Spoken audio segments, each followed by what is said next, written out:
Magandang umaga po. Muli ang inyong lingkod, si Chef Roy. Ngayon po ay 8 AM po.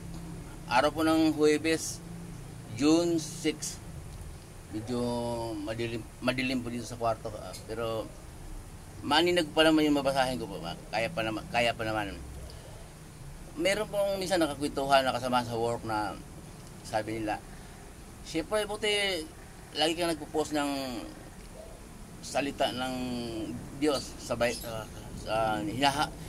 doon mo sa Bible kinukuha, sabi ko naman is ganoon yun kasi kailangan pagka pinagkalooban ka ni Lord ng kaalaman, kaunawaan maunawaan yung mga bagay na yon, salita niya, kailangan mong ilahad, huwag mong ilihim. Saka lalo na sa mga malayo yung mga pinsan ko, yun ang inaalala ko, yung maraming mga turo kasi ngayon na mga kung ano-anong turo, baka makarating sa kanila yung mga turo na mga maling turo. Nag-alala ko sa kanila, may anak din naman ako, lumalaki sila simple, kaya nagpo-post ako, yun ang para mapanood nila. Total, mula nung nauso yung cellphone, ganun, parang laging nakikita nila ako at lagi ko rin sila nakikita, para ano pong ipopost ko kung magpo-post din ako. Yun ang salita ng Diyos kasi total pinagkalooban ako ng kaalaman ng Diyos, kasi ang kaalaman po ay hindi po yung kaya ng sarili natin, kahit gaano ka katalino, kahit gaano ka sa pinag-aralan, yun po ay kaloob po ng Diyos. Kaya po may babasahin po ako para sa inyo sa umagang ito. Pakinggan po natin. Sa ano po, sa Gawa 11:25 po. Pakinggan po natin. Gawa 11:25. Nagpunta si Bernabe sa Tarso upang hanapin si Saulo, at nang kanyang matagpuan ay isinama niya ito sa Antioquia. 1 taon silang nananatili roon na kasakasama ng iglesia at nagturo sa maraming tao. Doon sa Antioquia, unang tinawag na Kristiyano ang mga sumusunod kay Jesus. Ayan po. Doon pala po sa Antioquia, unang tinawag na Kristiyano ang mga sumusunod kay Jesus. So, hindi po imbento yung Kristiyano, yung nauna ko pong binasa, nauna pong binanggit nung kahapon ba yun, o makalawa na. Ang sabi ko po noon, Kristiyano na tayo ngayon, wala na tayo hindi na panahon ng Israel. Wala na yung Israel, wala na yung Hodyo. Ang sabi ng Diyos, wala na yung mga propeta, mga Israelita, kahit taga saan ka, kahit Amerikano ka, kahit taga Hong Kong ka, Japan ka, o Bisaya ka man, basta sumasampalataya ka kay Jesus ay Kristiyano, kinalulugdan ng Diyos. Noon po kasi talagang puro Israel ang nababanggit, no? Pinilit ng Diyos ang Israel. Pag nasa labas ka ng Israel, hindi ka sakop ng pananampalataya nila, ay mga hintil kung tawagin. Tayo po no hintil, kasi hindi man tayo taga Israel.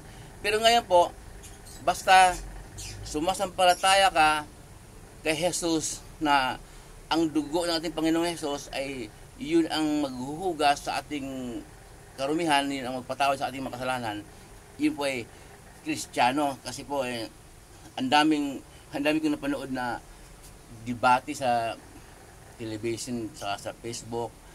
Yung pala pong debate, mga sikat na pastor, malaki din ba ang gastos noon? Nagbabayad sila ng binyo para magdebate. Mukhang kalukuhan po, mali po yun. Ba't magdebate sila? Tapos yung isang pastor na sikat naman kukuha ng verse sa Biblia, ipupukol sa kabila. Yung sa kabila naman, sa Biblia rin kukuha. Parang sa Biblia, pinagsabong po nila. Kaya po, para hindi po tayo maligaw, para po sa lahat ng manood ng video ito, pagbulay-bulay din po tayo. Ito sinasabi ko, hango po sa Biblia, pagbulay-bulayan din po natin. Ay, para hindi po tayo maligaw, ang turo ni Jesus ang ating susundin po. Nung muling mabuhay ang ating Panginoong Jesus, kausap niya ang mga alagad niya. Okay? Sinabi ni Jesus sa kanyang mga alagad, kung paano ako isinugo ng aking ama, gayon din isinugo ko kayo. Okay? Di nung umakyat na ating Panginoong Jesus sa langit, nagsimulang magturo ang kanyang mga apostol. Nung nagturo, isinulat, ayan sa Biblia, pinasulat ng Diyos sa pamamagitan ng banal na Espiritu. Kasi po, mamamatay yung mga apostol eh. Siyempre mamamatay sa katandaan, kaya nananatili ngayon. Itinuro ng mga apostol, sinulat, at yung namang mga taong pinagkalooban ng Diyos ng banal na Espiritu para may kaya ng turo o umunawa sa Biblia, ay itinuro naman. Ang tunay pong relihiyon, ganito. Madalas po natin mabanggit doon, sinasabi ni Pablo sa Corinto o kaya sa Galacia, pag sumulat siya, mula kay Pablo na tinawag ng Diyos na maging apostol ni Jesucristo para sa iglesia ng Diyos sa Corinto. Okay? Iglesia po ng Diyos ang tamang relihiyon. May tinayo na noon ang Diyos. Aanib na lang po tayo. Okay? Para hindi po tayo maguguluhan. Aanib lang po tayo.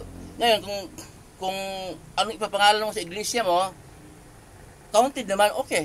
Kung ipangalan, yung balik kay Jesus, gano'n mga, basta kung bahala ka na kung anong bukal ng buhay, mga gano'n. Pero ang turo ni Jesus ang ating sundin. Wala na po tayo sa Israel. Ang turo ni Jesus ang ating sundin.